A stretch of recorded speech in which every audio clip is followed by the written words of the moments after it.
ಬೆಂಗಳೂರಲ್ಲಿ ಒಂದು ಐತಿಹಾಸಿಕ ತೀರ್ಮಾನ ಸನ್ಮಾನ್ಯ ಅಧ್ಯಕ್ಷರೇ. ಕಾರ್ಪೊರೇಷನ್ 65 ಸೀಟ್ ಇತ್ತು, ಆಮೇಲೆ 100 ಆಯಿತು, 100 ಆದಮೇಲೆ 198 ಆಯಿತು ಸನ್ಮಾನ್ಯ ಅಧ್ಯಕ್ಷರೇ. ಜೊತೆಗೆ ಉಪಮುಖ್ಯಮಂತ್ರಿಗಳು ಕೂಡ ಎಲ್ಲ ಕಡೆ ಯಾವುದಾದ್ರು ಡೆವಲಪ್ಮೆಂಟ್ ಆಗಿದೆ ಪಂಚಾಯತಿಗಳು ಅದನ್ನು ಈ ಗ್ರೇಟರ್ ಬೆಂಗಳೂರಿಗೆ ಸೇರಿಸಬೇಕು ಅಂತಕ್ಕಂಥದ್ದು ಕೂಡ ಎಲ್ಲ ಕಡೆ ಒತ್ತಡ ಇತ್ತು ಸನ್ಮಾನ್ಯ ಅಧ್ಯಕ್ಷರೇ. ಯಾವಾಗ ರಿಜ್ವಾನ್ ಅವರ ಅಧ್ಯಕ್ಷತೆಯಲ್ಲಿ ಎಂಟೈರ್ ಬೆಂಗಳೂರು ಎಲ್ಲ ಕಡೆ ಎಲ್ಲ 8 ಡಿವಿಷನಲ್ಲೂ ಕೂಡ ಸಾರ್ವಜನಿಕರ ಜೊತೆಲಿ ಸಂವಾದ ಮಾಡಿದಂಥ ಸಂದರ್ಭದಲ್ಲಿ ಗ್ರೇಟರ್ ಬೆಂಗಳೂರು ಮಾಡ್ತಕ್ಕಂಥದ್ದಕ್ಕೆ 100ಕ್ಕೆ 100 ಒಪಿನಿಯನ್ ಕೊಟ್ಟಿದ್ದಾರೆ.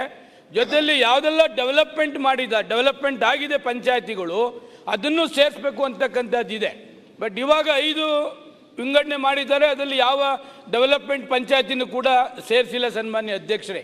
ಅದರಿಂದ ಉಪಮುಖ್ಯಮಂತ್ರಿಗಳಿಗೆ ನಾನು ನಿಮ್ಮ ಮುಖಾಂತರ ರಿಕ್ವೆಸ್ಟ್ ಮಾಡ್ತೇನೆ, ಯಾವುದಾದ್ರು ಡೆವಲಪ್ಮೆಂಟ್ ಆಗಿದೆ ಅದನ್ನು ಈ ಬೃಹತ್ ಬೆಂಗಳೂರು ಮಹಾನಗರ ಪಾಲಿಕೆಗೆ ಗ್ರೇಟರ್ ಬೆಂಗಳೂರಿಗೆ ಸೇರಿಸ್ತಕ್ಕಂಥದ್ದು ಮಾಡಿ. ಆಮೇಲೆ ಒಬ್ಬ ಕಾರ್ಪೊರೇಷನ್ ಕಮಿಷನರ್ 28 ವಿಧಾನಸಭಾ ಕ್ಷೇತ್ರವನ್ನು ಮ್ಯಾನೇಜ್ ಮಾಡೋಕ್ಕಾಗೋದಿಲ್ಲ ಸನ್ಮಾನ್ಯ ಅಧ್ಯಕ್ಷರೇ. ಈಗೇನು 5 ಮಾಡಿದ್ದಾರೆ ಅದೊಂದು ಐತಿಹಾಸಿಕ ತೀರ್ಮಾನ.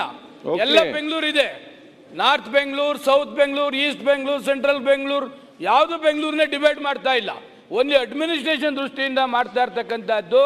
ಅದಕ್ಕೆ ರಿಜ್ವಾನ್ ಅವರ ಅಧ್ಯಕ್ಷತೆಯಲ್ಲಿ ಭಾಳ ವ್ಯವಸ್ಥಿತವಾಗಿ ಎಲ್ಲ ಪಕ್ಷದವರ ಶಾಸಕರನ್ನ, ವಿಧಾನ ಪರಿಷತ್ ಸದಸ್ಯರನ್ನ, ಲೋಕಸಭಾ ಸದಸ್ಯರನ್ನ ವಿಶ್ವಾಸಕ್ಕೆ ತೆಗೆದುಕೊಂಡು ಈ ಗ್ರೇಟರ್ ಬೆಂಗಳೂರು ಮಾಡಿರ್ತಕ್ಕಂಥದ್ದು. ಅದಕ್ಕೆ ಮತ್ತೊಮ್ಮೆ ನಾನು ಬೆಂಗಳೂರಿನ ಒಬ್ಬ ಶಾಸಕನಾಗಿ, ಒಬ್ಬ ಸೇವಕನಾಗಿ ಉಪಮುಖ್ಯಮಂತ್ರಿಗಳಿಗೆ ನಾನು ತುಂಬ ಹೃದಯದ ಅಭಿನಂದನೆಗಳನ್ನು ಈ ತಮ್ಮ ಮುಖಾಂತರ ಹೇಳ್ತಾನೆ.